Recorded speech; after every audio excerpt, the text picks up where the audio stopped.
ഉൽപ്പത്തി പുസ്തകം 12-ാം അധ്യായം 7-ാം വാക്യം. യഹോവ അബ്രഹാമിന് പ്രത്യക്ഷനായി, നിന്റെ സന്തതിക്ക് ഞാൻ ഈ ദേശം കൊടുക്കുമെന്ന് അരുളി ചെയ്തു. തനിക്ക് പ്രത്യക്ഷനായ യഹോവയ്ക്ക് അവൻ അവിടെ ഒരു യാഗപീഠം പണിതു. ഉൽപ്പത്തി പുസ്തകത്തിൽ ഇതാ ദൈവശബ്ദം കേട്ട് യാത്ര പുറപ്പെട്ട അബ്രഹാം എത്തിച്ചേർന്നത് കനാൻ ദേശത്താണ്. ആ കനാൻ ദേശത്ത് എത്തിച്ചേർന്ന് കഴിഞ്ഞപ്പോൾ അവിടെ വെച്ച് അബ്രഹാം ദൈവശബ്ദം കേൾക്കുകയാണ്. ഒരു യഥാർത്ഥ ദൈവമക്കളുടെ പ്രത്യേകതയാണ് ദൈവശബ്ദം കേൾക്കും, ദൈവത്തിൻ്റെ ആലോചന കേൾക്കും. അല്ലെങ്കിൽ ദൈവത്തിന് അവരോട് അറിയിക്കാനുള്ള ദൈവിക ആലോചന അവർ കേട്ടുകൊണ്ടിരിക്കും. ഈ ദിവസങ്ങളിൽ ആരും ദൈവശബ്ദം കേൾക്കുന്നെങ്കിൽ, ദൈവസാന്നിധ്യം അനുഭവിക്കാൻ കഴിയുന്നില്ലെങ്കിൽ ചിന്തിച്ചാട്ട് എന്തുകൊണ്ടാണ് ദൈവശബ്ദം കേൾക്കാത്തത്, ദൈവത്തിൻ്റെ സാന്നിധ്യം അനുഭവിക്കാത്തത് എന്ന് ചിന്തിച്ചാട്ട്. അപ്പോൾ അബ്രഹാമിന് ദൈവം പ്രത്യക്ഷപ്പെട്ടിട്ട് അബ്രഹാമിനോട് പറയുന്നൊരു കാര്യമാണ്, നിന്റെ സന്തതിക്ക് ഈ ദേശം ഞാൻ കൊടുക്കുമെന്ന് അരുളി ചെയ്യുന്നു. അപ്പോൾ അവന് മക്കളില്ലാതിരിക്കെ അവനോട് ദൈവത്തിൻ്റെ ഒരു വാഗ്ദത്തമാണ്, വലിയ വാഗ്ദത്തങ്ങളാണ്. നിന്റെ സന്തതിക്ക് ഞാൻ ഈ ദേശം കൊടുക്കും. അപ്പോൾ താൻ ചെയ്ത കാര്യം, തനിക്ക് പ്രത്യക്ഷനായ ദൈവത്തിന് ഒരു യാഗപീഠം പണിതു. അവൻ അവിടെ ഒരു യാഗപീഠം പണിതു. അപ്പോൾ ആ ദൈവശബ്ദം കേട്ടതിന് ശേഷം ചെയ്ത കാര്യമാണ് യാഗപീഠം പണിയുക. യാഗപീഠം പണിയുമ്പോൾ ദൈവത്തിന് യാഗം അർപ്പിക്കാൻ വേണ്ടിയാണ് യാഗപീഠം പണിയുന്നത്. അതിന് വിറക് വേണം, മറ്റ് സാമഗ്രികൾ വേണം, ഒരു മൃഗം വേണം, അതിനെ അറുക്കണം, അതിൻ്റെ രക്തം വേണം. അങ്ങനെ ഇതാ അവിടെ ഒരു യാഗപീഠം പണിത് അവൻ ദൈവത്തെ ആരാധിക്കുവാനിടയായി തീർന്നു. എന്താണ് ഈ യാഗപീഠത്തിൻ്റെ പ്രത്യേകത?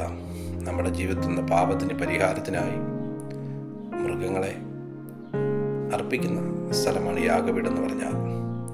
താനിതാ തൻ്റെ സന്തതിക്ക് ഈ ദേശം നൽകിക്കൊടുക്കുന്ന ദൈവാലോചന കേട്ടപ്പോൾ അതിന് തടസ്സമായ ജീവിതത്തിലെ കുറവുകൾ, കുറ്റങ്ങളൊക്കെ താൻ ഏറ്റുപറഞ്ഞ് അതിനുള്ള പരിഹാരം ചെയ്ത് ഹല്ലേലൂയ അവിടെ യഹോവയ്ക്കൊരു യാഗം അർപ്പിക്കുകയാണ്, യാഗപീഠം പണിത് അർപ്പിക്കുകയാണ്. പിന്നത്തെ നമ്മൾ വായിക്കുമ്പോൾ തൻ്റെ സന്തതിക്ക് ഈ കനാൻ ദേശം അവകാശമായി കൊടുക്കുവാനിടയായി തീർന്നു. ദിവസങ്ങളിൽ നമ്മുടെ ജീവിതത്തിലും ഒരുപാട് വാഗ്ദത്തങ്ങൾ ദൈവം നമുക്ക് തന്നിട്ടുണ്ട്. 2 കൊരിന്ത്യർ ലേഖനം 1-ാം അധ്യായം 20-ാം വാക്യം പറഞ്ഞു, ദൈവത്തിൻ്റെ വാഗ്ദത്തങ്ങൾ എത്ര ഉണ്ടെങ്കിലും അവനിൽ എന്നത്രേ. ഇപ്പോൾ ദൈവത്തിൻ്റെ ആലോചനയും ദൂതുകളൊക്കെ നമ്മോട്ടൊക്കെ ഉള്ളത് അങ്ങനെ തന്നെയെന്നാണ്. സ്തോത്രം. അപ്പോൾ പല ദൈവദാസന്മാരും അല്ലെങ്കിൽ ദൈവം നമ്മോട്ട് സംസാരിച്ചിട്ടും കഴിഞ്ഞ കാലങ്ങളിൽ അനേക ദൈവിക ആലോചനകൾ ദൈവശബ്ദം കേട്ടിട്ടും ഒന്നും നിറവേറിയില്ല എങ്കിൽ ഈ ദിവസങ്ങളിൽ ആ പ്രവാചകൻ കള്ളനാണ്, അത് ദൈവശബ്ദമല്ല. എന്നെ ഉപയോഗിക്കാമല്ലോ, അല്ലെങ്കിൽ ജോലി ഉയർത്താമല്ലോ, തലമുറ അനുഗ്രഹിക്കാമല്ലോ, വലിയ വലിയ വാഗ്ദത്തം കേട്ടതാണല്ലോ, ഇതുവരെ നടന്നില്ല എന്ന് ചിന്തിക്കുന്ന ആരെങ്കിലും ഉണ്ടെങ്കിൽ ഈ ദിവസങ്ങൾ അബ്രഹാം ചെയ്തതുപോലെ ദൈവത്തിനു വേണ്ടി യാഗം നടത്തിയാട്ടെ, ദൈവത്തെ ആരാധിച്ചാട്ടെ, ദൈവത്തെ മഹത്വപ്പെടുത്തിയാട്ടെ. ജീവിതത്തിൽ നിന്ന് കുറവുള്ള കുറ്റങ്ങൾ ഏറ്റുപറഞ്ഞ് ദൈവപ്രതി നടക്കാതെ, ഒരു വിടുതൽ നടക്കാതെ, ഒരു അനുഗ്രഹം നടക്കാതെ, തടസ്സമായ ജീവിതത്തിലുള്ള പാപങ്ങളും കുറവുകളും കുറ്റങ്ങളൊക്കെ ഏറ്റുപറഞ്ഞ് കഴികൾ പ്രാപിച്ചാട്ട്. പ്രവചനം കേട്ടുകൊണ്ടോ ദൈവശബ്ദം കേട്ടുകൊണ്ടോ മാത്രം നടക്കണമെന്നില്ല. അതിന് തടസ്സമായി എൻ്റെയും നിൻ്റെ ജീവിതത്തിൽ എവിടെയെങ്കിലുമൊക്കെ പാളിച്ചകളും തടസ്സങ്ങളും ഉണ്ടെങ്കിൽ പ്രവചനം നിറവേറുവാൻ, ദൈവശബ്ദം നിറവേറുവാൻ വലിയ തടസ്സങ്ങളുണ്ട്.